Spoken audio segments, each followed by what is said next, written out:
this show is something new I'm doing where I want to kind of explore the legends of hip hop in the UK, right? So since we spoke today, this week, you know, I thought having you here would be a great way to start it. You're someone I consider a legend in this thing. Do you know what I'm saying? So thank you, bro. Thank you so much. Someone I saw, you know, I don't know if we the same era exactly, probably similar. But just before we get into the topic of today, if you could just, you know, give a little brief rundown of who you are, where you're from, and when you kind of started in this UK hip hop thing. Well, I started a very, very, very long time ago. Yeah, I think the thing that people know me the most for is the Nas thing. Yeah. So in 2005, I was most notably the featured artist on Nas's Feast Fiend remix, which came out on the Streets Disciple album, UK remix. Yeah, so that's where most people know me from. But if you're really, really deep in this UK hip hop thing, then you will know me like from before that, from like late 90s, early 2000s, man. I was there at Mudlums. Yeah. One of the people that came up around that era. And even from before that, like I remember like seeing Skinny on the circuit when he was just a nobody, just like all of us, and just trying to be heard and that. Do you know what I'm saying? Like at them times, like it was mad. Like, do you know what I'm saying? Everyone's trying to get on, trying to get their voice heard and shit. But it's like I kind of saw the whole scene just build from ground up, and it's it's nice to be involved from that time as well. Like I'm going back to like Scientists of Sound and Brotherhood and remember Brotherhood? Big up Spice. Yeah, man. Every time, big up Spice. So what did you play? Did you play Mudlums? You said Mudlums. 2 or 3 times we did Mudlums. Wow. So yeah, that's just before I kind of came. I am about the same era, like 99, 2000. I started, but yeah, I was too young to get in Mudlums. I got in once. Yeah, I think you're like the second generation Mud fam, like so. Of course. When it first got when the crew just went real big, there was just loads of people, and like you was early in that era. I remember. Yeah, that's right. I kind of just remember, for me, Mud Family being Skinny and Wayne Bennett. And Mongo. Yeah. Before Chester P. Before even that. Yeah. Yeah, that's crazy. When Skinny was all still part of Berry Crew and that. Yeah, of course. I remember all of that. Yeah, because that was our task force and then come through Berry Crew. Berry Crew was sick. Do you remember that? Yeah. What was it called? Was it called The Beginning, that EP? Yeah, with the blues on it. That Farmer verse on the blues. Oh my God. Crazy. Yeah, oh my God. Crazy. Man. Shout out Farmer. Shout out Chess as well. Of course. All right, man. We'll bring Krazy in as well. So, let us know a bit about yourself as well. And I know you're a bit of a legend in Bristol. Me and you, actually, since we're talking about beef today, me and you have had a lot of beef on the timeline a few times. So I can't remember. This is why you won't give me the legend like you did, man. No, I said you're a legend. What are you talking about? What are you talking about? I'll give you your flowers. I can't really remember why we've had so many beefs. We don't need to get into that, but we always squash it afterwards. You're a whole red flag yourself, you know. Oh, where's my red flag? I need my red flag. I ain't got my red flag today. Well, you're wearing a red jacket. Yeah. Well, I'm wearing a red flag too, but fuck that. I'm not gonna lie, but yeah. Now, anyway, look. If you know me, you probably know already. I run Wordlife. That's up in the back. I've been doing it a lot longer than Wordlife. I've been in the music scene for quite a long time. Not quite as old as Rising. So love broski. But now I've been putting in work, running. We've done drum and bass nights, garage nights, hip hop nights, grime nights. We've done every night. Yeah. I ran club nights. We now run a label. I think through necessity, it's turned into a label more than anything. And now we got a lot of artists on Wordlife. Rising Son being one of them. We're lucky enough to have in the collective, say, you know. Dope. Nice one, man. Bristol. Be part of it as well. Yeah, man. Bristol, like, I don't know, Bristol just seems like a healthy scene to me. I don't know how it looks, how you feel about it in it right now, but I see more going on from you lot and more of a movement than I see over here at the moment, and maybe for a few years. Yeah.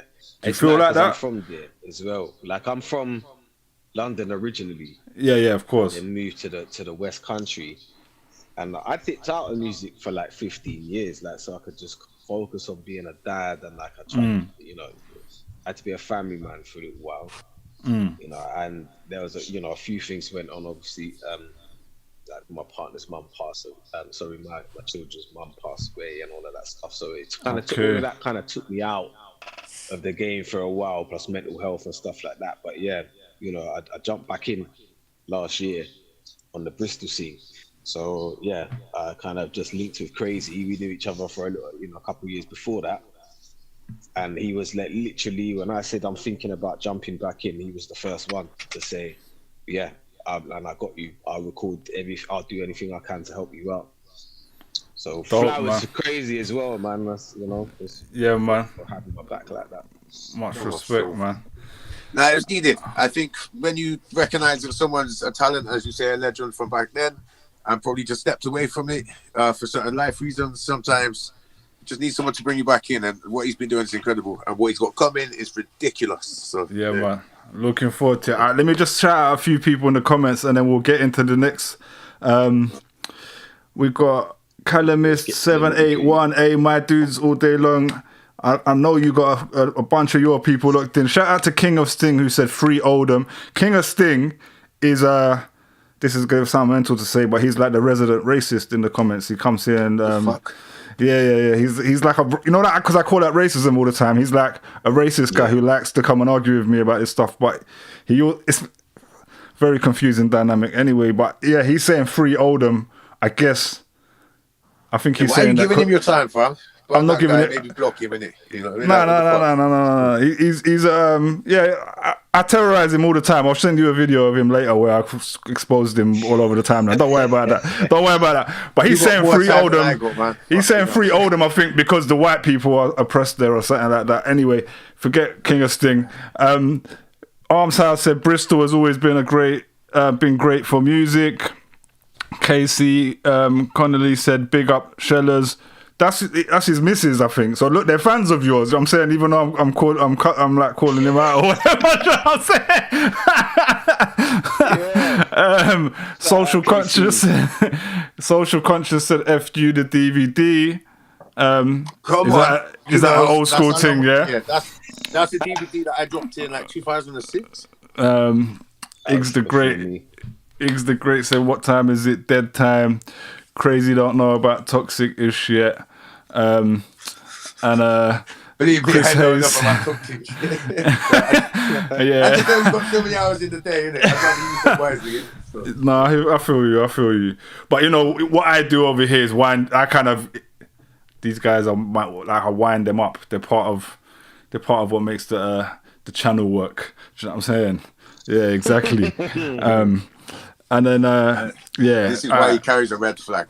Yeah, that's why I carry a red flag. I was gonna get like a chain. I might get a red flag chain. I was investigating about it this week. Like it's like red stone. Shout out Lefty. It was Lefty's idea still. But we got Lefty every time. Alright, so there's been a madness going on this week. I guess we're gonna have to take the story from the beginning. The first thing I've seen, and I'm gonna say that I watched the video you guys put out and I didn't know anything about what was going on, and I fell for it is what I'm gonna say, but we'll get into the details of that. Loads of people fell for it. You're not alone there. Yeah, because when you Krazy in the video kind of go, yeah, as a lot of you I'm sure have worked out by now, and I was thinking, right, I didn't work out shit. You know what I'm saying? Like, I mean, there's certain clues in there where he says like he's the main man on his Twitter status. Yeah. Certain jabs at himself. Yeah, you know what I mean. And I said K Ners, like K Ners is like certain things on there that he just wants done in it. You know what I mean? Well, let's pull up though. Let's pull up from the beginning. So I don't know where you guys want to start or which one of you wants to start on this. If you're just Well, I telling may as me well the tell you story from how the it start. Over to Crazy, Yeah. Crazy gave me the heads up Mm. with the Right, story. so imagine 6 months ago, and this is really 6 months ago, I got a phone call from one of my boys, and he said, "Yo, I got to give you a call. Something weird just happened. I've been hit up. Somebody wants me to write a ghost written diss track at you guys in K Ners' voice for AI." And he said he's not under that weirdness, and then he's literally come to me and told me about it. So props to him. I'm not going to say who it was because I don't want to like bait him out or nothing. You know, more power in it. You know what I mean? Somebody else hit me up shortly after, so they've gone to 2 people, and excuse me, asked them to ghostwrite a thing at us. Now, what had happened just before that was there was like a little beef between Grizz Bear and K Ners and some diss tracks going around. Of And course. then we went on a podcast with Biz Bear, Yogi Bear, and basically there's like a bit of a backstory to it all. Yeah, free Yogi Bear every time. And there's a bit of a backstory to all of that. But basically, the long and short of it is, okay, a guy called Lewis Super Risk has had a long-standing beef with K Ners, and he's basically seen that we so when T5 sent for us, because we get people trying to send for us all the time, we sent back 5 diss tracks in a day and just annihilated T5 and burned them out real quickly. 24 hours returned. And So wait. just shut him off. Is this connected to the same beef T5 with? No. This is something else, yeah. We got a few. Fuck the world. You know, and he says I'm walking around with a red flag causing problems. Honestly, what is it? I think when you're doing well, people see that and then they send you for attention. And people don't send to you if you're not doing well and stuff like that. You know what I mean? And he was doing it for publicity. He admitted it himself. So if you're trying to do something for publicity, you don't aim at people who are doing shit. You do it at people who are doing the best, isn't it? You know what I mean? We bit back to it. We done 5 diss tracks back in the day.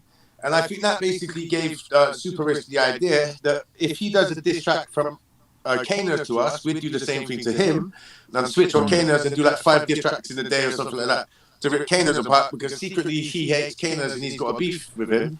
So anyway, I had this phone call and then 6 months go past and I'd go to bed and just before I went to sleep, check my emails as I do, and I looked on there. Then there's this email from a studio in Bristol, but the name on the thing is somebody who works in that studio. So I'm like, hang on, this is Bookie already. One side, you know what I mean? I played the track and it says K Ners. So not K Ners, K Ners, the King of Bristol. I thought, okay, red, like, also that's a red flag already. The title, like what the file title was spelled wrong. Yeah, K-A-N-U-S, like so it's a K-ness. So they're trying to diss him. That's a bit dumb. Why would he call himself that? Yeah. Well, look, the fake email that he made up was like he was a pissed off engineer that was at the studio. Yeah. It said on the thing that basically some guy come in, done most of the track, got drunk. I think left, I got it here. I'm gonna try and. The song was about us, he thought he was right to send it to us, so that was his blag.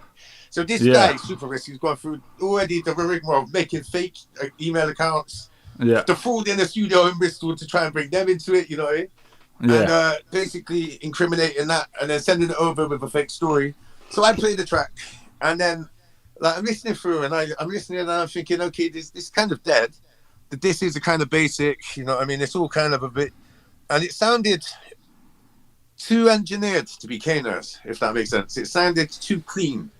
Even if it was a bit shit, it was still too clean. So I literally listened through, and I think I must have played it back again for the second time, and then the penny dropped. And I was like, oh shit, that's the phone call from months ago. That it's the AI track, isn't it? So I realized, and I just replied to the email, and I said, yo, I know what this is. I've been told it's an AI diss track, blah, blah, blah. And he's messaged back, oh, Pete, you can't trust anyone nowadays. I guess it's all fucked unless we can now work on something to come together to actually like still go at K Ners. Like even though we've exposed and figured out it's fake, he still. Which I've seen that screenshot. Do you know what it is? I've actually loaded up the songs and all of that here, but like I explained to you, like before, you won't be able to hear it. So I think what I'm going to do, we'll do this whole interview, and then afterwards, I'm going to play it all on the show myself as the first next section when I come off of this, right? And I'm going to show those emails as well. Give them context for it, innit? And give them the context for it, and I'll link them to that video where you guys did the reaction and all of that as well. But so So the guy, so this is the first you're hearing of it, is you're getting this email. It's testament to the respect you have in Bristol, for one, that these people tried to like make this cool. Like, yo, I need you to ghostwrite this thing for me. And they called them, whoever that people are, they called you straight away. Yeah. But that's my people's, isn't it? You know what I mean? And I think I'd like to think I'd do the same for any of them as well. So props to them for doing it. And the reason I've kept their names out of it is out of respect, because if people chat shit about you, I don't think you should go. Oh, you frozen up there a second. Hey. He's frozen up there a second. Let's see if we get him back here. Yeah, I'm sure he'll jump back in. Alright, we'll jump. Cool come through or something. Yeah. So we'll jump to you, Razin, anyway. You get dragged. Yeah, he got that cool. But I'm saying you get dragged into this because your name's in the song, right? Yeah. When Krazy's telling me, this about this AI song, and I was just like, I don't believe it. Come on, man, that's a lot, man. Who's gonna go to the trouble of AI, doing an AI thing like that? That's never been done before. Hello. There he is. He's there. Yo. Can you see me? Yeah. I can't see you, you know. Oh yeah, I can see you on there. I can't see me now. And I can see you on the back end still, but you haven't popped up on the. Is it coming through onto YouTube? Nah, but you know what it is? I probably got to put your link back, the link back in, because I have to like copy a link into the software. So I'll just quickly do that again, see if that fixes that. YouTube just booted out, and it was just me on my own still. Is it? Okay. I got lonely and pressed cancel and reconnected. Yeah, you're back on the YouTube. Let me just go to the comments though quickly. King of Sting said free Rotherham. King of Sting also said we're all here for entertainment. Big up Krazy and Shellers. Stephen Trafford said I thought Rodney P was the grandfather of UK hip hop. That's a conversation we're going to get into later. We'll get into that later because grandfather. I don't know if that's a disrespect on Godfather, we used to call him. I think they're just trying to find new titles now. Ig said, do any of you... Oh yeah, I mean, he's not young. I mean, big him up anyway. Yeah, but you don't be known as the grandfather, you know what I mean? Yeah. Oh yeah, big up Johnny Coombs again in the comment. I just realised his name is green with my little social justice warrior emoji next to it with a red flag because he's a member. So if you want to look like that in the chat, sign up. Ig said, do any of you know Super Risk personally, and was there any reason for him to actually do this? It couldn't be for clout, because he tried to do it anonymously. So yeah, I guess we can answer it to the for himself. Should I just run with this? You can say this after, Shirley. Let me just carry on with this. Basically, it wasn't for clout for himself. It was basically for him to be destructive, to fuck up K Ners' career. You know what I mean? Yeah. He seen what we've done to T5, and he wanted the same thing to happen to K Ners. And basically, he said on the email that then he was going to announce his retirement afterwards, after we replied. You know what I mean? So basically, like, he had this little plan in his head to destroy K Ners' career and end him, sort of thing. You know what I mean? We were just pawns in his game. Basically, we got used, didn't it? So yeah. And as, you mentioned that you mentioned that kind of, you know, the diss songs and all of that, and the issues with K Ners that was going on in Bristol at the time. What was your position with him, though? Who, me? What was you guys cool with K Ners, or were you kind of on a side in all of that? K Ners referred to us recently as the death row of Bristol on a video interviewed, I think, about the T5 thing, wasn't it? Yeah. I think that's he was bigging us up on the DVD just before that, you know what I mean? So you're shook mad. We've had an on-off relationship with K Ners. If anyone knows K Ners, he's one of these people that he tried to do a wily on the comments on Twitter quite a lot and tried to stir in the pot. But ultimately, I worked with K Ners in a fucking office job like 20-something years ago. I've known K Ners for years. We're going to be friends. I know his sister. I went to school with his sister. I know his family, the parents, like all the cousins, you know what I mean? Yeah. If you grow up in Bristol, you know the man them, and you really know the man them, you can't not know K Ners' family, you know what I mean? Okay. It's my people's from when I was young, you know what I mean? So we're always going to get on, but these little jabs that we take over music stuff, it's just, that's what it is. Nobody really cares that much. Yeah. It's all love, bro. You know what So I mean? It's healthy, if anything. None of us, we don't do no fake manufactured beef. Like, if we say something, we'll answer to it. But I'm the type of person, if you say something to me, I come to your house, or we'll meet up that day, I'll contact you, I'll phone you immediately, you know what I mean? Yeah, like, yeah. we don't let it lie. But I think that's basically Super Risk seen how he handled the T5 situation, and he just wanted K Ners to get bun out like that. That's what it was. So I guess to Rising and to both of you still though, how would you have felt? Well, how do you think this would have gone?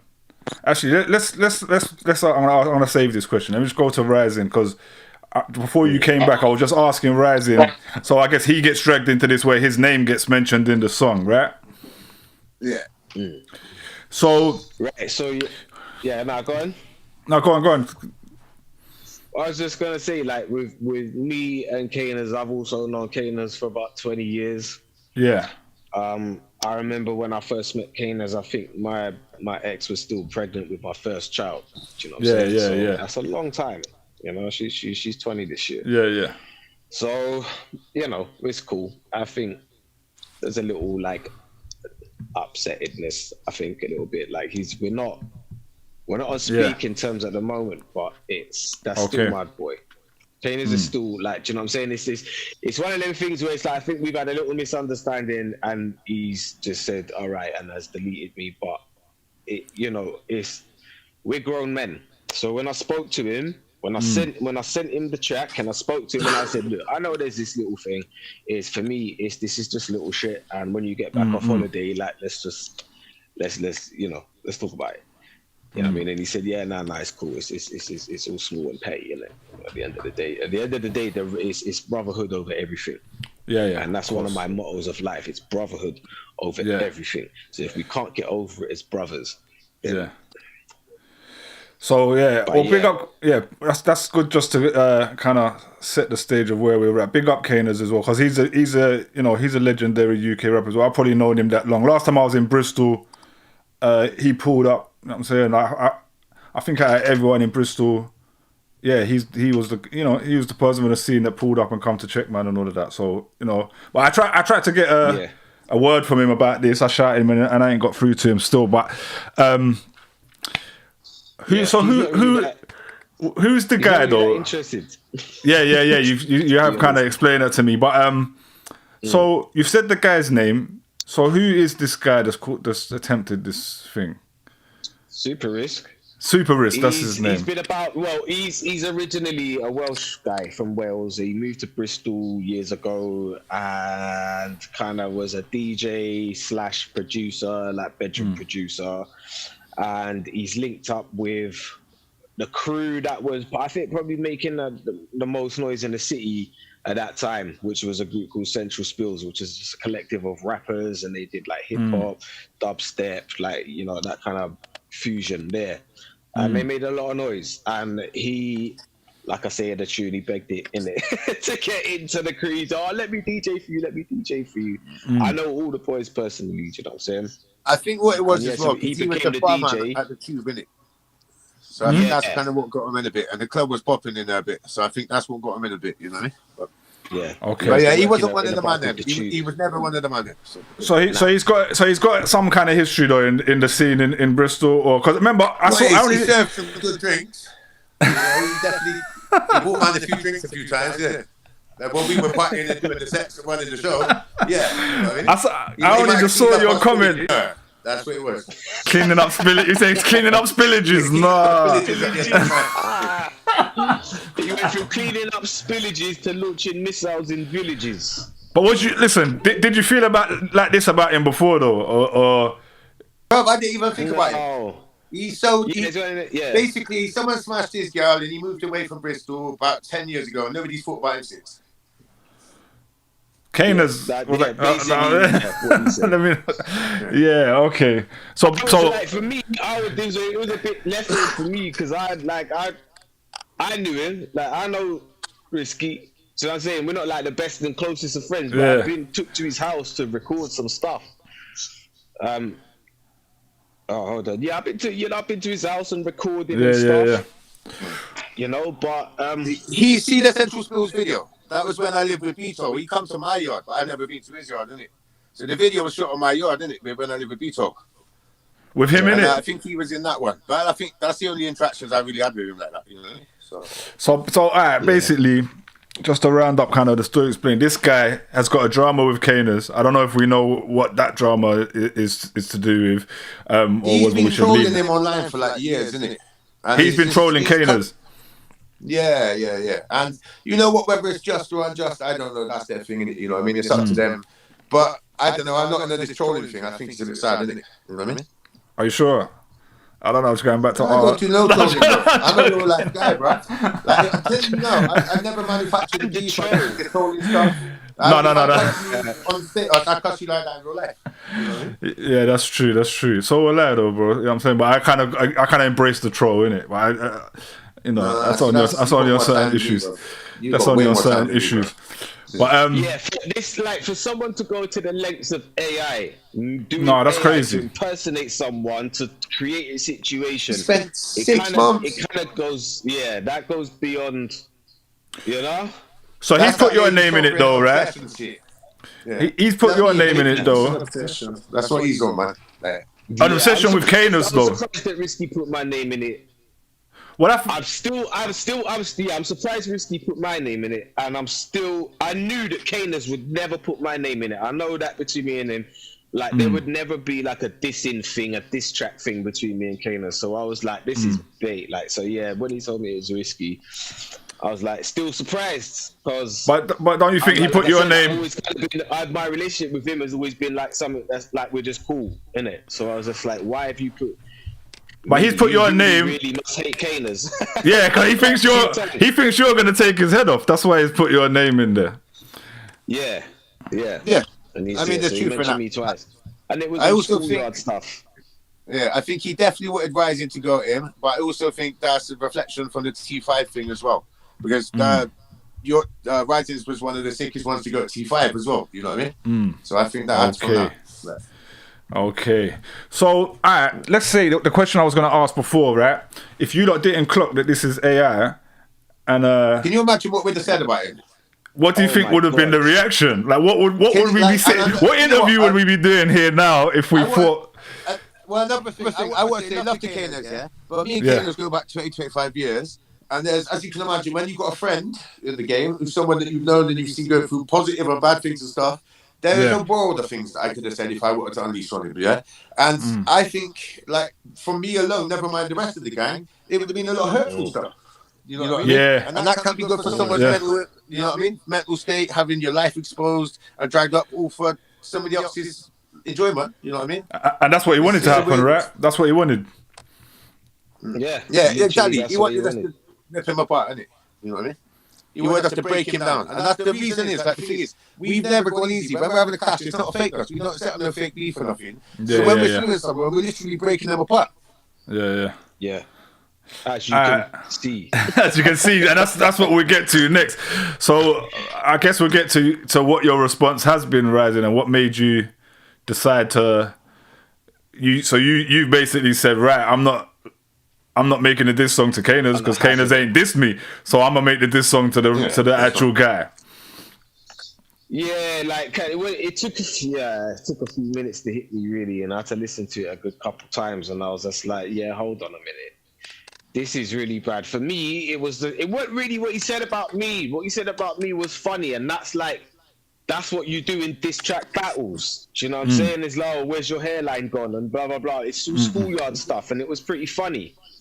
But I didn't respond to that in a funny way because of the way that I took it.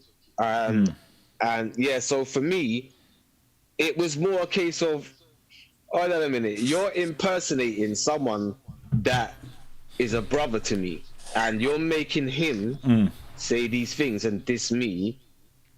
That's for me, that's very, very underhanded, for a start. But for me, it was more what you said about, like, it's the fact that he involved Grizz as well, because like Krazy said earlier, them two actually had a real beef, which almost real life, beef. So that went to the streets. There was, I don't know if there was almost altercations, if there was actual altercations, but that almost had to go to mediation. Yeah. With the mad thing is, I tell you this just when to be fair, me, kind of did. Yeah. Me doing this show, But I'm saying me doing this show. Obviously, I followed that a little bit online, and I thought about covering that in this show before or on my lives, and I decided not to because I thought actually I don't really know how deep this is, so I don't want to get involved in nothing and fan any flames to something that's gonna have real repercussions in the real world, right? And Yeah. I think that is what this guy Super Risk has failed completely to kind of see the importance of. Yeah. Well, that's kind of where I was getting to. Because like I said, that beef there, that was actually beef. Like that wasn't rap beef, that was actual real thing, and stuff got said on diss tracks that was very, very, very disrespectful. Yeah. And so for him to even use that angle was a very that was deep. Yo. That was saying fire, but bro. by remaining anonymous as well, it's like, yeah, nah, you're trying to start something or reignite something for me, and I'm just yeah.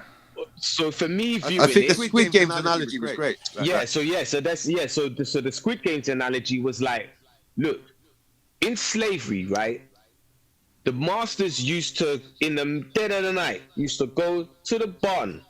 Right? I've read this in histories. I take all a bunch of slaves to the barn, guys, and make them fight to the death and put bets on it. Do you know what I'm saying? And but it has to be to the death. Do you know what I'm saying? So they're picking their guys strongest. And my strongest guy's gonna fight his strongest guy, and we're gonna make bets. You better not lose, and it better be to fucking death, and that's it. So they're making money, and this is entertainment to them to watch black men kill and destroy each other. Yeah. And if they refuse to do it, then there was horrible consequences. And those two men could have been brothers. Those two slaves, they could have been brothers. They could have been best friends. They could be family. It doesn't matter. When they say to the death, it's to the death. That's it. When they bark, that's it. So that kind of gave me, I'm looking at it from that angle, and I'm like, this is kind of Jim Crow, you know. I'm not gonna lie. This is a white man, a middle-aged white man, sat in a position of privilege. This guy, he's out of the music game now and has been for a long time. So I think he's like an IT consultant now or something like that. But you know, it's living in Richmond, which is that he's got that on his Instagram. All right, so you know that's where he's living at the moment. I've lived like near there before, and it's just like, yeah, you got to be in a certain pay grade to live in Richmond. Do you know what I'm saying? That is a very affluent area. Yeah. So. Yeah, my guy. So for me, this is a white man sat in his position of privilege, just watching the game from a bird's eye view, and watching everything going on, and going, "How can I manipulate this?" Yeah, and the way somebody put it to me was, this guy has literally thrown a missile from outside the community to disrupt the community, and now where it gets really serious for me is, in our community, we're struggling to find peace, and you'll find that in any, predominantly black community, or predominantly poor community as well, but particularly where there's a lot of black people, and that you want to make people turn on each other. We're in a city where there's a lot of, I hate to use the phrase black on black, but there's a lot of it going on, and stabbings it's a lot. There's a lot of it going on, and so it's like, somebody sat in a position, if you're not from it, I got a line in the song where I say you wouldn't understand it unless you lived it, right? So if you're not from one of them areas, if you're not from the hood or the ghetto, whatever you want to call it, if you're not from the fucking ends, you don't know the ends politics, so you don't really know. So, do you know what I'm saying? So he sat in his ignorance. So I'm not saying that this is a racist thing, right? But when you're sat in your position of privilege, it's the ignorance. Do you know what I'm saying? It carries the air of racism. It's a disconnect to read in the room, and the privilege in itself. Yeah, and understanding that you are from a different reality to us, and a lot of how many rappers are dead over disrespect. Look at Chicago. You write a diss track tonight. You write a diss track today. You could be dead by tonight. London, man. You know what I'm saying? Because UK all over the country, it's here now. In the hood, in the rundown areas where it's predominantly black and people of color struggling, that was not a cool thing to do for me. So that when I started looking at it like that, that's why I went in the way I did. Because where's your hairline gone? That's funny to me. I laughed. Yeah. What's the other thing he said? Rising, you want a battle 15K, set it up. Where I'm from, the Rising Sun is just a pub. I mean, it's funny. You know, that's entertainment. It's just dumb, wasn't it? But I'm not hearing. When I sat back and I deeped it, like for real, I'm just like, hold on. You know, I'm not hearing Krazy again. Kane like a lot of people, including myself. I struggle with my mental health. Yeah. I know that Kane has had, you know, he's been through a lot of trauma, and so he's affected. Whenever you go through a lot of trauma, you're affected by that. So now, when someone, it doesn't take a lot sometimes. When you get into like a place where you're feeling very, very emotionally low, it doesn't take a lot for the thoughts to start. You know what I'm saying? That I don't want to be here no more. Thoughts. And so, like, you know, so in answer for me, my answer to your question is, what if you guys didn't get the heads up or get the drop on it, and it came out and you thought it was K Ners and you went at him? We could have said some, like he said, we could have said some very, very fucking nasty, horrible, disrespectful shit.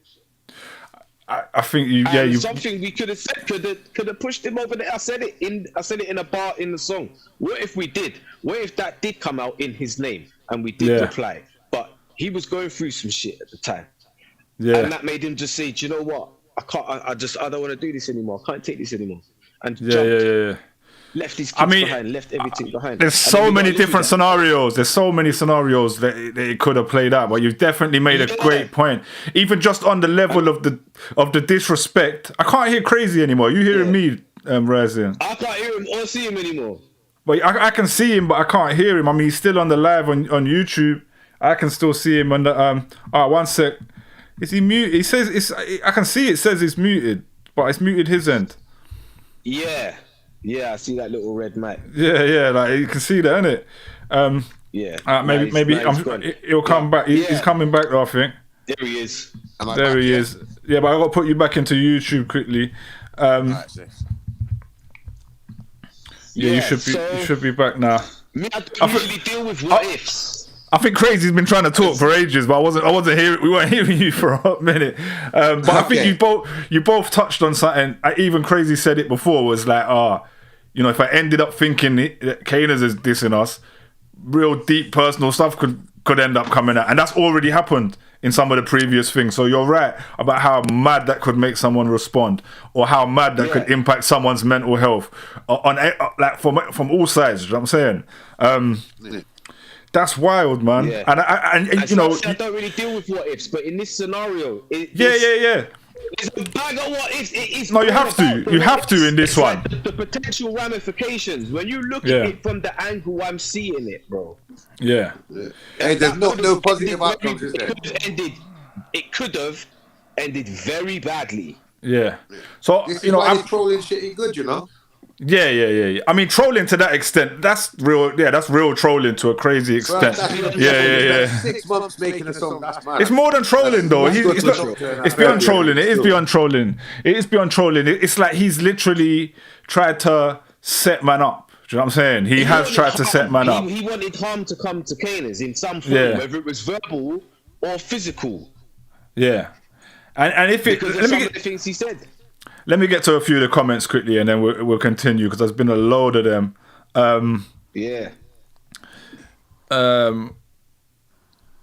Stephen Trafford said, "Man, them old." Nah, he's talking about that Rodney P comment. Live up is my anthem. Stephen Trafford.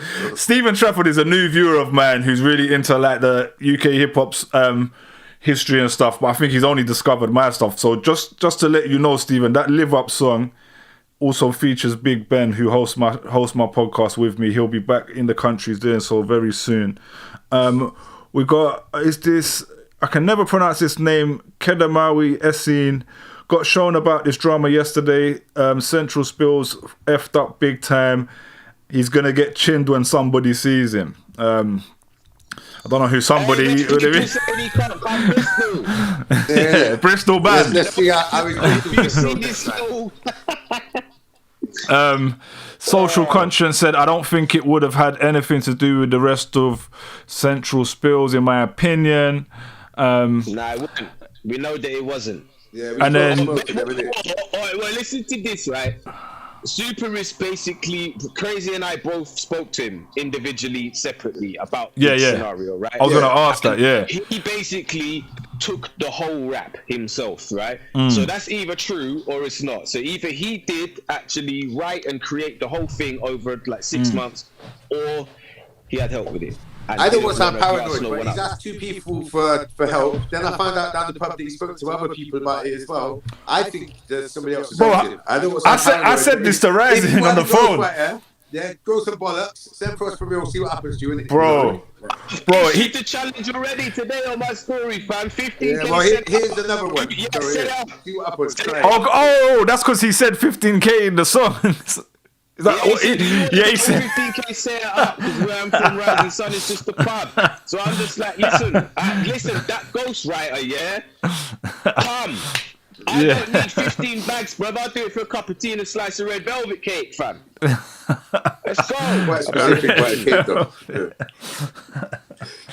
Yeah, madness. All right, couple more in the comments. Big up Grizz Bear, Bristol's best rapper. We got here in the comments again Shout from out, Grizz. Kedama. We lad. were seeing Cool. Billy Wiz. I'm with Solsh here. Was only Super Risk. Nothing to do with the other Spills lads. I think this is because one of the comments was calling him Central Spills or stuff. One of them was mixing up the names. So he's just getting corrected. Like, yo, that's not what it is. 0521 Blade in the chat said the track Rising came when was fire though. Trust me. And he said, and then he later said, entertainment at the risk of lives lost. And big up Blade, because just before I came here, I meant to say this at the beginning, I was watching Blade's interview with Genesis Elijah. Hey, big up, Which was dope, man. Big up both of them. Yeah, and yeah, we need the Rising interview on the docu chats when you're available to do that. We were talking about that the other day. And he then said, "There's nothing worse than someone playing God in a situation to start potential life-threatening beefs." And staying anonymous. Yeah. Wow. And then we got O2HO2 Health and Environmental Research Online. What the hell is this comment about? I don't know if that's a bot. That sounds like a bot. You might have kicked the algorithm into gear, because I don't. You know what I'm saying? The comments are getting off, and I don't even know what they're saying. But yeah. And then Iggs, shout out Iggs every time, because Iggs actually locks in. I've heard anything like this with AI. I think it's kind of scary as where AI could go in the future. Yo, it's terrifying. Yeah, this is it. It's like this is the first time. This is a historic first, people. That someone is actually someone from on this level in the scene as trying to do a pinky in the brain. Yeah. Pinky So- in the brain. So tell me about the We're gonna make everyone turn on K Ners. Yeah. So tell me a bit more about the song, though. I'm gonna play it a bit later on, as I said. But so you mentioned, I saw that the song is produced by the producer of remind me, Killshot. So how did that come about? And who is that? I didn't even know who that is. Bro, it's just like I've come across them, and I've now been using their production for a while. Okay, for sick. the new project that I'm working on. So obviously I did Dead Time, and the follow up to that was going to be Dead Time 2, but I'm kind of more moving towards the follow up to that, which is Lifetime. So and the Lifetime thing is kind of more autobiographical. It's more positive. And yeah, so basically I'm working with these guys, and I'm using a lot of their beats. And yeah, Are they from over here? Nah. They are. I think they're a couple of Italian guys that live in Germany. Okay, mad thing. But yeah, they're overly sick, bruv. Like, so one day I'm like, when we chat properly, we'll catch up properly, and I'll play some of the new stuff. Yeah, man, definitely. Sick. But yeah. So I just thought, it has to be them, and I just happened to have a folder full of their beats. Yeah. That one just jumped out at me. Have you spoke to him since you done that reply? Has there any? Have he you blocked heard us. any? He blocked you after Nah, that, he blocked us. or He before? blocked us. Nah, he blocked us before. He Yeah. blocked us So after we he called said him. he's going to hit me back in an hour because he said he was going to try and sort out something about what he was going to do to rectify it. And then I looked and 2 hours had gone past him. I tried calling his phone back, innit? Because he literally admitted it was all him on the phone to me, innit? You know? Yeah. And I looked and I noticed his profile picture is gone. And I was like, oh, that's spooky already. And then literally called and it didn't go through. And I was like, right, he blocked us. And that's when we come up with the plan to So what's his? for him. And Okay, so fire, so you did it after that. So his. Oh no, but he left a comment though. Within a day, innit? No long thing, innit? Like, He left a comment on the video though. I noticed, and I noticed that before. fire emojis. That was it. That was it. Emojis. Yeah. He put 3 fire emojis after I told him I was gonna come to his house and shit on his wife and kid. And he put fire emojis. Yeah, big up Superist wife, innit? Like he likes that. Just so you know that he likes that, innit? Yeah. He's on that Diddy shit, man. Emoji. Yeah. So I guess I was Super gonna. Diddy. That's so wet. That is so wet. That's moist. So I guess where is it now?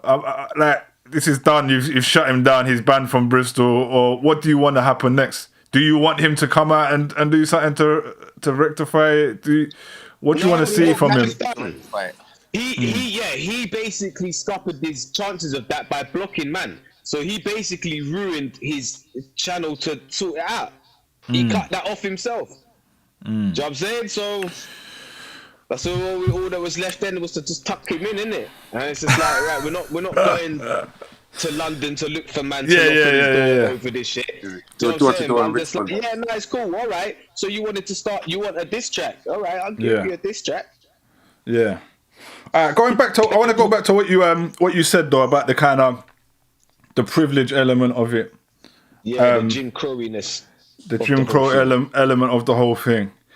Obviously, I've been talking about for a long time that I'd noticed this. I'm a white rapper myself. You know what I'm saying, he's been in it as long, from around the time you have, like we were just saying. And being a white rapper in this scene, I don't think I always consciously thought about this, but over the years, I was just very involved in anti-racism, very conscious of the culture. I guess I'm from London. I'm in it in a different way than this brother seems to be, right? But I just started noticing about 8 years ago a lot of white rappers who were quite right wing popping up and just quite, coming from a position that didn't seem to understand the culture of hip hop and the significance of it being a black art form and what that means, right? So I remember you got into it with that Ginger you. Yeah, I don't talk about him no more. Too tough, you know what I'm saying? But yeah. So with him, love for that. But so but since that, I noticed more and more of them, and then you bringing this up in that context, it makes me think it's the same kind of thing happening where it's like, I don't know if you have any thoughts on how it got to a position where there are kids like that in hip hop. Of course, white people have been involved in hip hop for so long, but where there's kids like that, exactly, yeah. But where there's kids like that are so far removed from understanding, being able to read the room, or like where something like this could happen. How has it kind of happened, and what should we be doing about it? Hip hop is from the streets, bro. You know what I'm saying? We know that. It was born where we were at a certain time in our lives. So we see not only the inception of it, but that is the voice of our life. So if you're not really from that life, but you look on it as an outside in, and you can respect and appreciate the music that you listen to, but relating to it is something different. So I think you've got like just a generation of people that don't come from the environment that hip hop comes from, but respect and appreciate it in other ways. But unfortunately, when you put yourself into certain positions now on the scene where you can make moves and stuff like that, and you don't have the knowledge or the respect of the origins and roots of hip hop, that's where it can be problematic. And then I find you get some of these guys, right?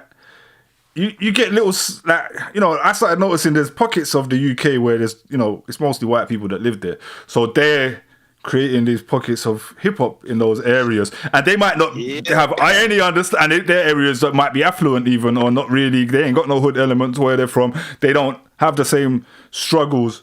And then the weirdest part of it that I've noticed, which I think is going too far, is like they get very influenced often by very underground hip hop, and they'll end up doing this really underground sound, and then they end up looking at like the UK drill, what's going on, for example, and being like, them guys are fake. We're real hip hop.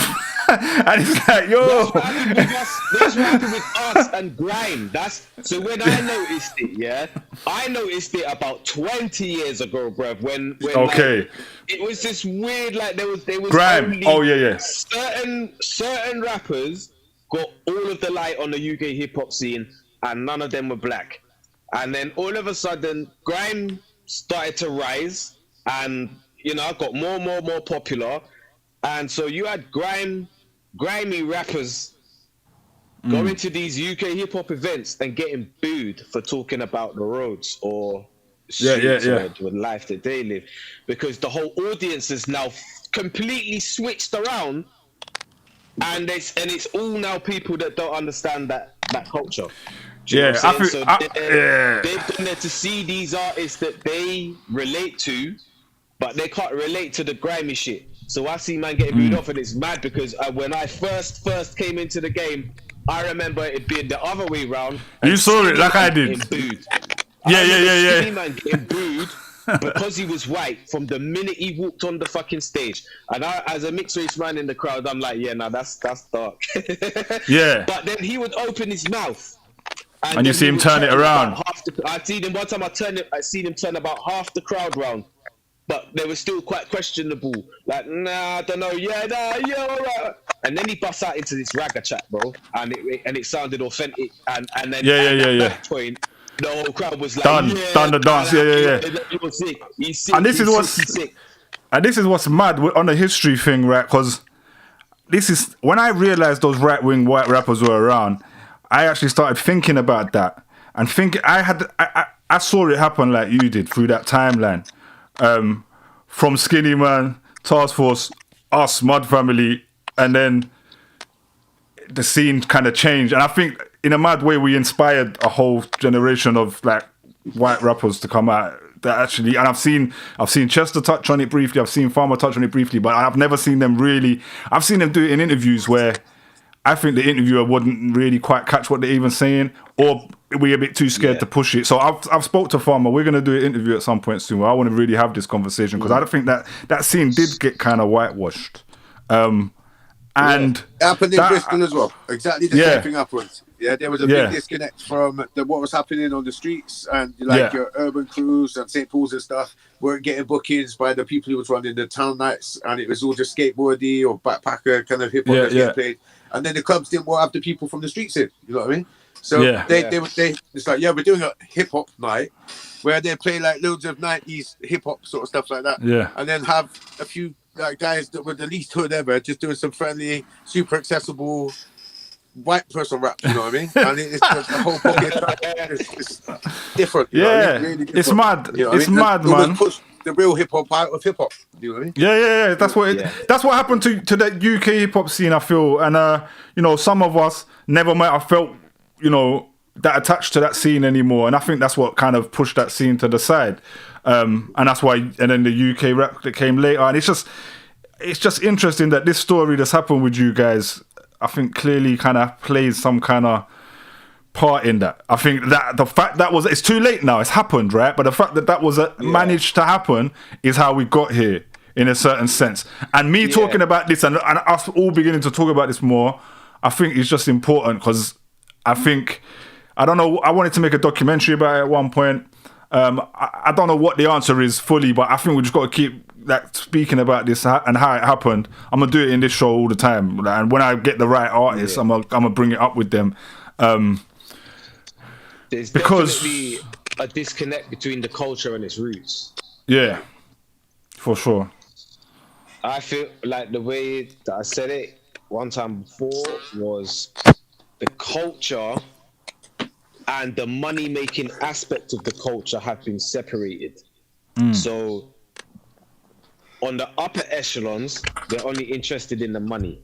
And it seems to me like there was a movement to actually do that and to separate the culture and then to actually kill the culture. Because do you remember like Raucous Records? Yeah. So do you remember when Raucous Records signed everybody and they had all of the conscious rappers, and at that they nearly signed us. Eminem, so just before Eminem, the Eminem phenomenon blew up. All of the conscious rap that is what it was. That's what we were into. And but you know who run that though? Do you know whose label that was though? Yes, I do. So this is what I'm getting to. So like, and then all of a sudden, like they even got Eminem on the sound bombing too, and that track was sick. Do you know what I'm saying? But you know, they put him there and he had a great time because that was the culture that he was in love with. Do you know what I'm saying? And these were the people that inspired him. So, and they put him in it and they put him on it and whatever. And then all of a sudden, Eminem blew up, and then Raucous Records just suddenly just went bam and just disappeared, crashed, and that was. Every conscious rapper that was anything was suddenly just didn't have a deal, and that was it. That's interesting. Boom, killed it in one go. So you think that was intentional? Eminem became the biggest thing in hip hop and in the world. Yeah, and then what happened is it marketed hip hop to the white crowd, and then that created the next generation of white rappers who had a disconnect from the actual roots of hip hop. Yeah. I mean, you're taking it to the deepest place now, to be honest. And I've only realised. Yeah, that's the facts. How many rappers do you know sound like Eminem? Yeah, it's the facts. You know what I mean? And they will quote Eminem as their favorite rapper. But are you saying that? Are you saying you think Raucous was set up to do that in some way, or the way it got shut down? Who was it that owned Raucous again? The way the music went. I'm trying to remember who owned it. It was someone really rich's son. It was It was Rupert Murdoch. So you got the big three. So you got it was Rupert Murdoch though, right? And it was somebody's son. Rupert Murdoch. It was Rupert Murdoch's son. There you go. I just looked it up, but yeah, that is a giant red flag. The crazy thing is, bro, Raucous was gonna sign us because you remember Raucous. There was Raucous UK, and I don't. You'd have to ask Skinny this whole story. I just went to Skinny's house one time, and he said it's looking like we might sign to Raucous, and then I never really heard about it again. And then they signed Fallacy. And I don't know if the Fallacy album came out, but I think that might have fallen through by then, and then he signed to Virgin. But there was a time they opened the Raucous UK, and that was all like on the table. It is crazy. That's a very interesting theory. I never thought about that. That it was actually built to put everyone in one place and then shut them down. But bro, it's like this is what I mean. This is the lengths they'll go to, and it's not. That's not just like this is actual sabotage. So in the same vein that Super Risk wanted to sabotage a situation completely. So it's still the same. And all of this, I don't want to call it white hip hop, but all this generation of rappers who are white that are not from the place of hip hop roots. Yeah, it's all from that, all of that. So Super Risk's mentality is from that same place. Yeah. And it's dangerous, man. Ignorance of not really knowing the culture. Yeah. Well enough to be not well enough to be in a position where you're representing it. Yeah. And to me, it's just stupid things like that. To me, it's just games you win silly prizes, isn't it? Yeah, trust. Well, to me, I just think it's a responsibility. It's a responsibility that they need to take on, that I think I have to take on. You know what I'm saying? So it's like, and maybe on some level that everyone does. You know what I'm saying? Like, because there's issues where people think, hip hop culture isn't preserved by any artists, artists of any race at different times, right? But I think just on this one specifically, it's just something that needs to be, there needs to be some education going on. And I guess, I don't know, I don't want to say gatekeeping. I think some people involved in all of that, like, I don't want to throw anyone under the bus and all that, but like High Focus as a label, that they were at the forefront of that for a long time, right? Big up Flip Tricks. Big up Flip Tricks, though. I'm saying that's my people and all that. But I think they clocked it. I even think they clocked conversations we was having like however many years ago, and we're like, all right, we got to do something about this and changed things a little bit. And they started signing Tremendous, you know what I'm saying, and like certain signing more black artists, women. So I don't know, people in those kind of positions, I guess, they got to do something. But I will want to see them talk about it. And I think they're all scared to talk about it. And the reason they're scared to talk is because the fan base is still disconnected like that. The guys who aren't the rappers, right? Eminem, you could probably sit down and have a serious conversation with Eminem about all of this and he would get it. But his fan base now, on the other hand, I mean, half of them is half of America who's still programmed by white supremacy in their mind. Do you know what I'm saying? Like they're not really gonna get it. And if you start saying that stuff to them, you're gonna lose some of them. But M grew up around the life. He's from it, and so are you. And so it's crazy. Yeah. So you man are different because you've experienced where it's come from. You know, you've experienced poverty. You've experienced, living around the corner from people that are shot in drugs and doing murders and stuff. You know what I'm saying? We've all lost friends to the streets. Yeah, of course. You know what I'm saying? So when you've not lived that life, when people that is a fucking privilege to not have to live like that. And you don't even necessarily have to be well off or rich or wealthy. Come from a good, have had a really great upbringing to not really get that. You know what I'm saying? No, for real. Is there anything on this you feel that if you're not from there?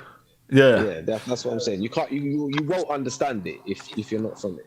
And that doesn't mean, privilege. That doesn't mean that you come from a place of privilege, like you're privileged. Like, I'm white and I've never seen no parts of no privilege. That's not what it means. It means that you are privileged enough to not experience certain things and a certain way of life and have the negative side of things. Not the positive side that we make look positive, but not faced with the negative side of it. You know? Yeah.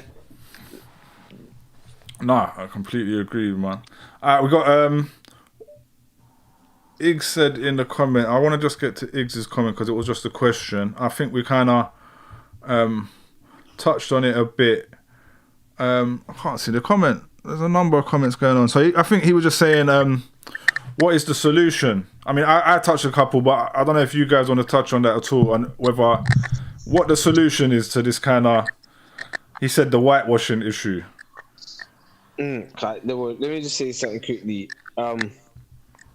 If you notice now, hip hop and rap are two separate things, okay? And now hip hop in the UK is looked at something that's very white, and the rap scene, so the UK rap scene. That's Oh shit! No, you're right. Over here, it's literally like we call that one that and that one that. Yeah. That's wild. Yeah. So you got the black artists over here that are in the place where they can be controlled, and what they say, where, and everything can be controlled. And if they do as they're told, they can make a lot of money doing that. And the place where we as black people had our political voice, now that belongs to somebody else. That scene and that stage and that platform. So we don't have that anymore. So that's where the disconnect has come from. And so this I do not like this separation between the art form, rap, and the culture, because rap is the voice of the culture. So they go like that. And so this is not good. Yeah, 100%, man. So what you're saying, we need to bring it together?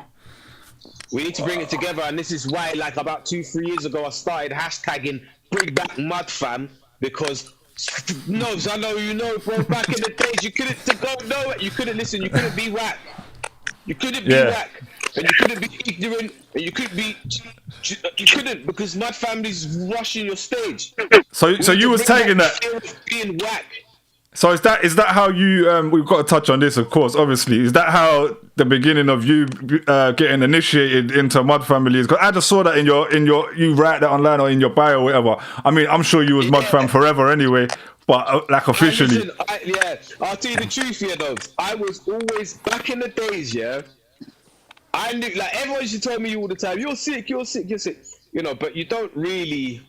You know, younger, you got, your lowest. I had the lower self-esteem then. I knew I was good, but I didn't think I was as good as people told me. And I used to always be scared to rhyme around Mud Family because I looked up to them so much. Like I thought Skinny and Mongo and Chester P were three of the best rappers I'd ever heard in my life. You understand? And I'm course. like, how? These are British guys, and they live down the road from me, and we know all the same people, and they're just so incredible. And I used to be scared, bro. I used to go around Chester's P's house like occasionally, and and I'm like, right, I'm gonna spit this time, because Farmer's always making a beat. He was always cooking up something in the background, yeah. And I'm like, right, I'm gonna spit this time. I'm gonna definitely spit, because I wanted to be in it so badly, and I just wanted one of you guys to notice me and say, yeah, now you're in. But I was terrified always. I've always been like a very like anxiety and all of that, and the self-belief and all that stuff. So I was always scared to spit in front of you, man. That's surprising, bro. That's surprising, isn't it? To me. Got older and like, I just said, look, right, when me, Skinny and Mongo did Tripolar, which is said, cold. right, that's it. I said, that this is me crowbarring my way into Mud Family, innit? And Skinny just went, bro, you should have been Mud Family, like. From years ago. From a long time. Years ago, they'd say to me, bro, you're fucking Mud Family, shut up. That's what I would have thought anyway. You know what I'm saying? Obviously, like, Mud Family's a weird one, innit? Because it's like, we never...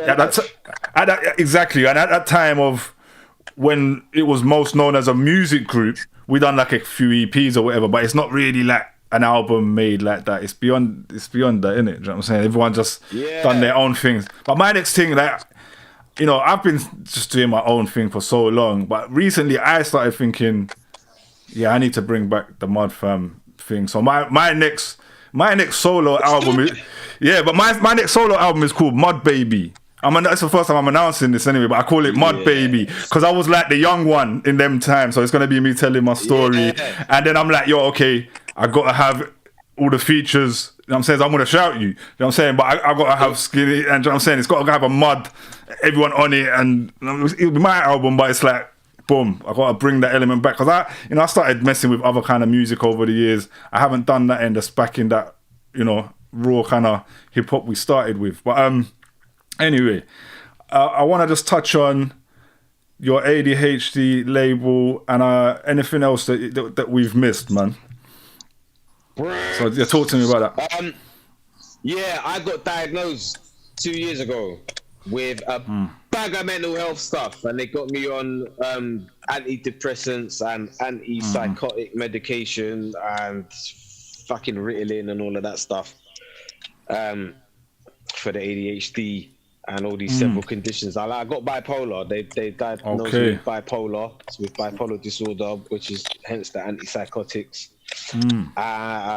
Generalized anxiety, major depression. So that's all 3 axis 1 mental health types. That's the 3 top ones, and I got all 3 of them. Plus ADHD and a bunch of other stuff as well.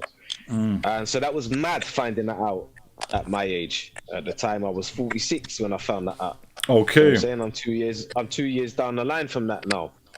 Which is why the lifetime stuff is really kind of starting to come out now, because I've been through like a load of therapy and stuff, and started unpacking all of that trauma and stuff and addressing it and dealing with it and then putting it to bed. But the ADHD brand for me was about being, because I grew up my life being told that I ain't shit, and I'm forgetful, I'm lazy, I lack focus, I'll never amount to nothing, all of this stuff. This is what teachers and peers and other adults and other parents and stuff would say about me. And sometimes even my own parents would say, you just ain't this, and just forgetful, blah blah blah, and they get in trouble a lot. And I grew up hating myself a lot, because I hated the fact that I was so forgetful, or that I couldn't, do things in a certain way or do certain things. Do you know what I mean? And I did, and that contributed a lot to my low self-esteem, which is why I never believed it when people told me that I was good at anything. But rap eventually became the thing that pulled me out of that. 100%. So for me, ADHD is about this particular hoodie here, this model here, is called the Badge of Honor. This is a nice embroidered. I mean, the quality looks crazy, man. The quality looks crazy. Yeah, man, it's nice. I had to get one out to you. But it's called the Badge of Honor, and the slogan is unmasked. The hashtag I use is unmasked and be proud. Wear it with pride. No, I love that, bro. I love that, man. And I'm waiting for a test myself. You know what I'm saying, I don't know if it's something like I think I find a lot of people our age are discovering they might have ADHD or they might be this, and it's like maybe in our era, those things were going unnoticed so much. Like when I was younger, I was kind of quite reserved. I wasn't really hyperactive. So if then when someone said to me, "I think you might have ADHD," I thought, "No, but I don't really fit." In my head, I was like, "I don't fit to that." Do you know what I'm saying? And they were like, "No, there's a different version of it where you might be reserved, you might be kind of quiet." Do you know what I'm saying? So ADD. So that's without the hyperactivity. Yeah, that may be the case. So I done a little test, and I done something with my GP, and they've put me on some waiting list. But I just spoke to them the other day, and they told me another method to fast track it. So I'm going to kind of do that at the moment. But do you find that creative people or people become creative because they have these kind of conditions and all of that? Because it seems like a lot of creatives might have different mental health conditions. I've kind of come across that. Man. Yeah, with the artists, with the creators, with the poets, with the grioters. Yeah. No, 100%. All right. Well, where can people pick it up? Just so that there. ADHDapparel.store. Okay.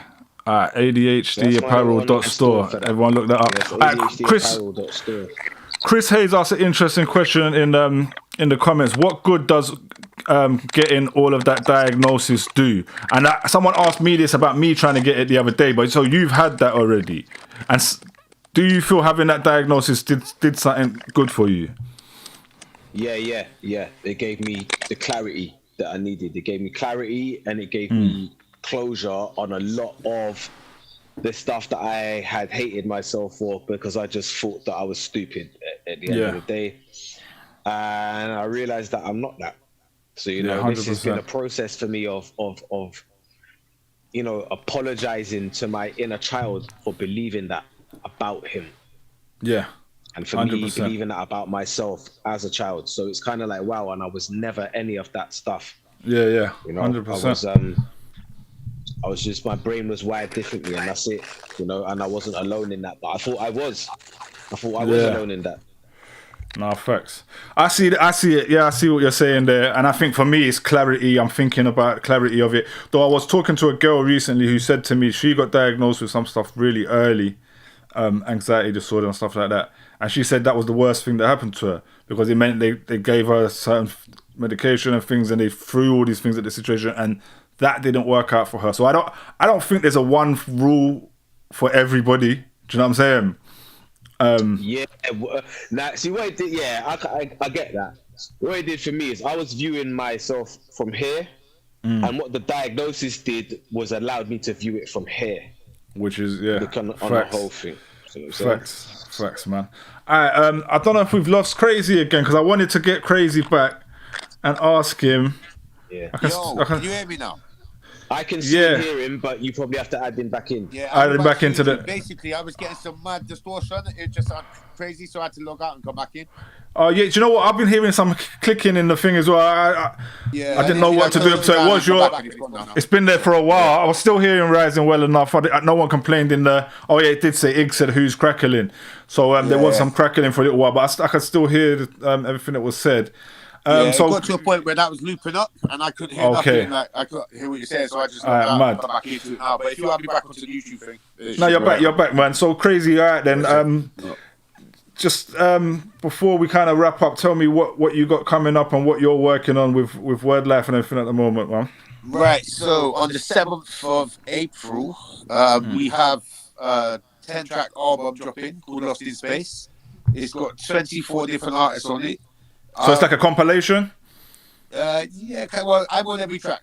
I'm like and the producers are like the common factor sort of thing. So basically, a while ago, I had a recording studio in the shopping mall in Bristol called The Galleries. Okay. And I had some producers, so Death Threats, Boise, and Taroni, they come in and kind of done management duties at the studio. And aside from recording everyone else's music and all the projects we've done there, we made songs that they made beats on in the meantime. And we've put all of those tracks together. We've picked the best ones out. We've polished some of them up and stuff like that. then we put together a compilation. This, I'd say, about 3 years of work going into this one still. So. Okay, sick, man. Yeah, 24 different artists. Trends, innit? Okay. Yeah, that's what it is. It's a me album, but it's not like me centric. It's not like you see like Rising Son's lifetime coming up. That's going to be like a real deep reflective album about himself. You know what I mean? This is more like a posse cut group album. Like I don't know if you remember the ones back in the days where everyone's just coming in with their 60s kind of that kind of fire sort of thing. Okay, but it's got some really big features. You know what I mean? It's got a wicked track with me, Rising Son, King Aggie, Free Aggie, and Bugsy as well. There's some special tracks on there. Some big Bristol names. Like, do you think, I was going to ask as well, does Bristol have like a superstar, has there been a superstar rapper come out of Bristol in this new era? Me? Are you, what do you want about me? Are you mad? You're not from Bristol, Razin. I'm saying, I'm not just a fucking promoter, a producer. No, I know, listen. Well. I know you're a superstar rapper. I know all of them other names you just listed are superstar rappers, but I'm saying, like in the drill era, in the UK rap era, is there, strong, you know? But is there anyone? And I don't mean, you know, the drill thing, I don't mean have to be like, you know, violent music, because there's drill in the pop charts that isn't. You know what I'm saying? Yeah, let me show you this. Like that drill in the pop charts is probably a problem. The sort of stuff they promote is bad. I've got three friends who've lost their children because of drill music, and them thinking that it's not just that. You know what I mean? It is that, and we're in a different day and age where if you pass someone online, there's 100,000 people that are watching it on social media now. You know what I mean? Yeah, it's not. It's a different age. You know what I mean? And drill's not. We're getting into a crazy debate. If I get. Yeah, but it's about point scoring and stuff like that. So as a radio presenter, I don't really push drill. I got to say, big up TK and RIP TK. We had an amazing star in TK in the drill scene that was doing bits, and there are other people that do stuff, but I can't endorse that kind of music because I see the negative side too strong. So I'm not asking you to endorse it or not. I just mean like a lot of cities have now had their big star. Do you know what I'm saying? Like, and I'm thinking, has that happened yet? And is it coming? Do you know what I'm saying? Like, when will that happen? Because, like, okay, Brighton have got RD. You know what I'm saying? Like, RD have come out of nowhere from Brighton now. It was good few years, and he's a pop star now. So when I say drill, I mean pop music. They got really size in it, and that's it. From back then, yeah.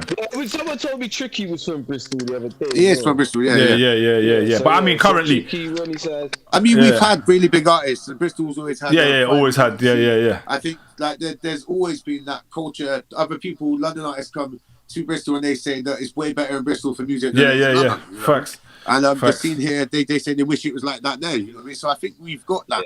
You know, I think when you say someone blew up, do you mean like have a hit record and blow up commercially again? I know. I guess in this current wave of music.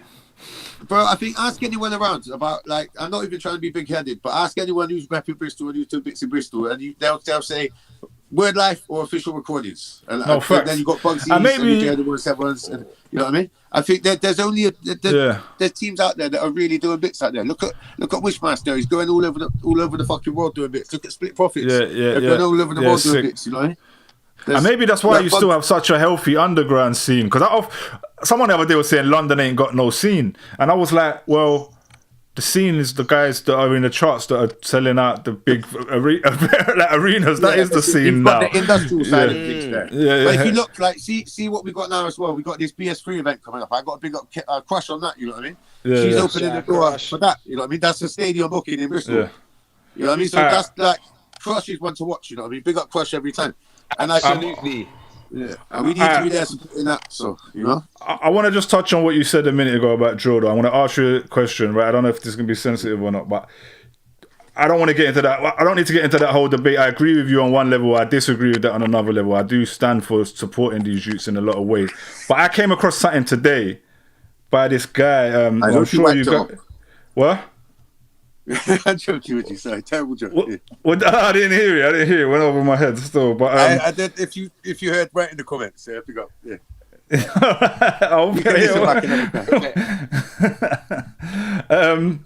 So this guy, Wayne Webster. Oh, are you aware of this guy? Oh God, did he say? He said, "Oh God." Yeah. So I had to chase him out of park at a music video a little while ago. Okay, I don't know who this guy is. Tell you what, love to him though. He participated in our rap battle things, but he was just a messer, innit? You know what I mean? I don't know who this guy is, right? Himself now before, but he was just a bit of a waster before. You know what I mean? Well, I don't know if you've seen his anti-knife crime campaign. Then, so he's got an anti-knife crime campaign. I think he's blocked, bruv. I've completely missed all that. And do you know what? If he's doing something for anti-knife crime, I hope he's doing it for the right intentions. And if it does positive, more power to him. You know what I mean? I'll be honest with you. I'm not. Yeah. I got sent it today and it pissed me off. If I'm being honest, and this is something I'm going to touch on this briefly. I'm going to play it later in the show, but it's like you don't have to get into a whole debate about it. But he done an anti-knife crime song, but the song is targeted at prison sentences, more stop and search, more police. More police action, and like very right again. It was like, to me, I was like, I see he's trying to do a positive thing here, but this again feels like a right-wing rapper, and it feels like it's fitting into that. Yeah, exactly. When you try and jump on a subject just because you think that's a public issue that needs to be dealt with because you're trying to go viral and stuff, it's for the wrong reason, isn't it? You know what I mean? I think the real people that need to be doing that stuff are people who's actually from the streets, who's been about their life and been on that stuff. You know what I mean? And that's the disconnect. I don't see him as a. I don't see him as a privileged person. I don't think he's a rich boy or nothing like that. But I think he's super uninformed, and I think I can tell by the way he come into our rap battle tournament, that his hip hop's all a laugh and a joke for him. You know what I mean? And it's all about his persona. It's all for him. It's self-serving. You know what I mean? It's basically like he set up a petition, so he's got a government petition to get a 5-year mandatory sentence for knife crime. What he's doing with the music, and you know what I mean? But do you know? And then he made a song about it. Result. I personally don't think that increasing penalties and stuff for knife crime is going to sort out the problem. You know what I mean? I don't think giving the police more power is going to help the problem. I think that's going to make it worse and put us more into a totalitarian state. I don't think we need to be taking away our human rights anymore. I think what we need to do is start addressing things like parents letting their kids go out wearing balaclavas, JD Sports selling balaclavas. There used to be a sports shop. Selling knives. You buy Hoodrich and Trapstar and stuff like that. I'm sorry, if you're hood rich, that's kids who sell whites and bees and stuff like that. What's that got to do with sport? You know what I mean? Like, it's the kids, as you say, there's drill music being pushed as the number one type of music in the agenda. You know what I mean? The authority knows what drills are called in. It's the industries are doing these things on purpose. This is planned stuff. You know what I mean? And I think it needs to change at the top, and that way then drip down to the communities. I think, you know what I mean? We need to watch what your kids are listening to. Check your kids, make sure they're not going out with knives and things like that, you know what I mean? That's what we need to be doing. Not chucking them in jail for fucking 5-10 years because of a mistake they made because they're shop on road, maybe. You know what I mean? Yeah. Facts. It's also a lot of fatherless families out there, you know? And this is about... There's also the desperate need to plug fathers back into these homes. Do you know what I'm saying? Like, we miss out a lot from not having that balance in our parenthood, but you can't help that in situations. You can't control what your parents do, but I definitely, for me, as parents and elders in the community, elders in communities need to have meetings.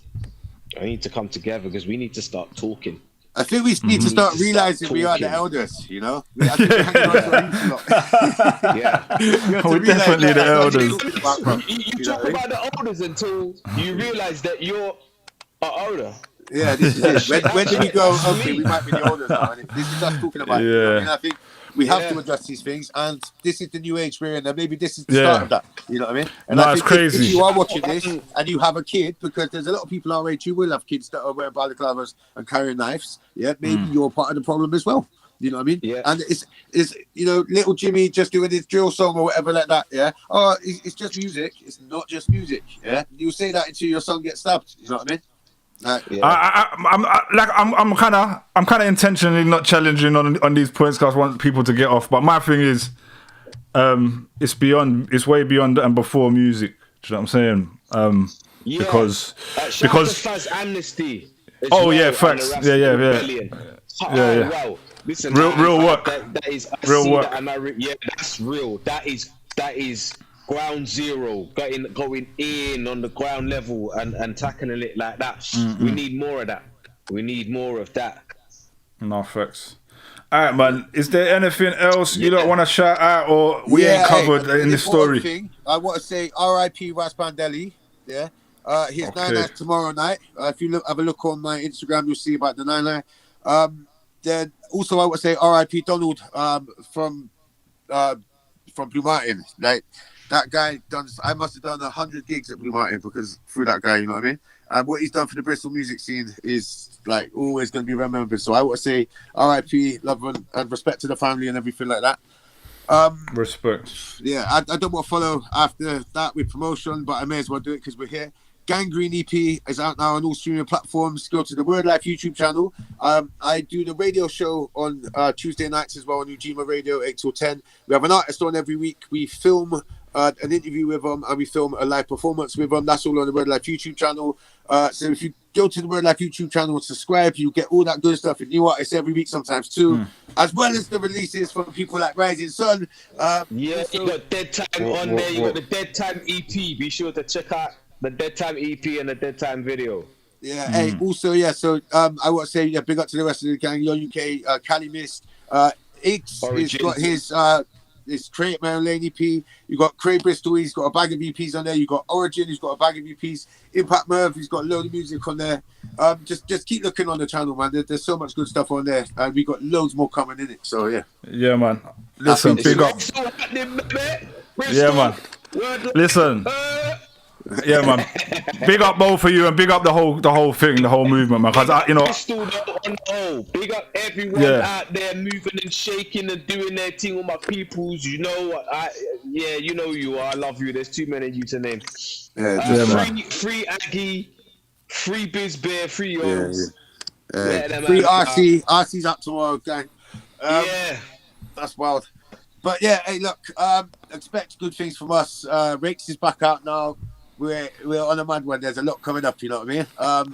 Love, man. Yeah, expect a lot. I'm gonna keep watching, man. I'm gonna keep watching, and I've been watching, just so you know. Do you know what I'm saying? I've been seeing it. The movement looks strong. You know what I'm saying? I love, big man. up to all of the followers, everyone underneath. If you commented and seen none of that, yeah. That is enough for them.